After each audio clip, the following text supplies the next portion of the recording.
대구의 속칭 자갈마당에서 바지 사장을 내세우고 성매매 업소를 운영한 혐의로 구속 기소된 실제 업주 A씨에 대한 항소심에서 원심과 같이 징역 2년을 선고했습니다. A씨는 2010년 11월부터 2017년 2월까지 바지 사장을 내세우고 자갈마당 내 성매매 업소를 운영한 혐의로 재판에 넘겨졌는데요. 2018년 10월부터 2020년 2월까지 성매매 알선 등 행위를 한 혐의도 받았습니다. B씨는 2019년 9월 제주시 한림읍 한 버스 정류장에서 버스를 기다리는 C양에게 아저씨와 놀자, 연락해라 라며 현금 10,000원을 준 것을 계기로 연락을 주고받았습니다.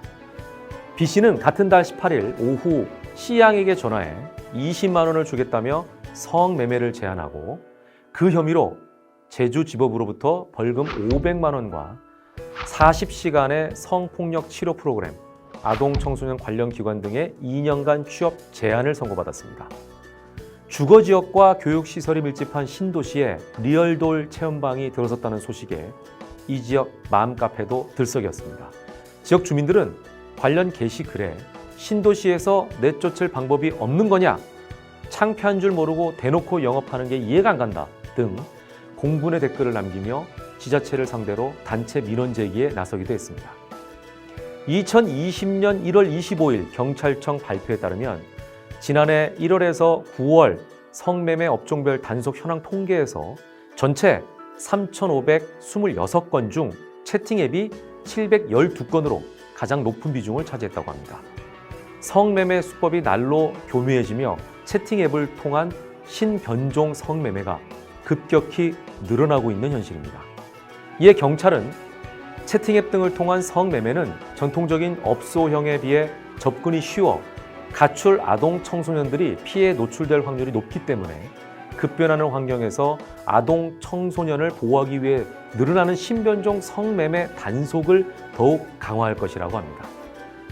2018년 5월부터 지난 1월까지 페이스북 등을 통해 알게 된 10대 아동 청소년인 E양 등 4명에게 조건 만남을 제안, 수차례에 걸쳐 성관계를 맺은 D씨는 아동 청소년의 성보호에 관한 법률 위반, 미성년자 의제 강간, 아동복지법 위반 혐의를 받고 구속 기소됐습니다.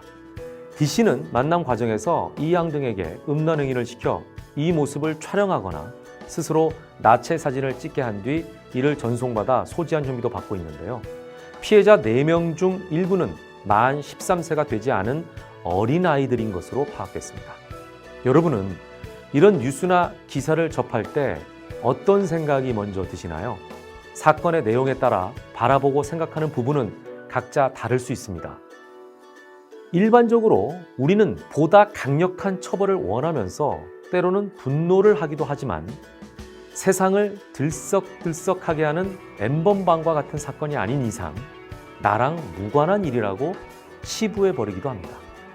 정말 이 모든 사건들이 나와는 무관한 내 주변에서 볼 수 없는 일일까요?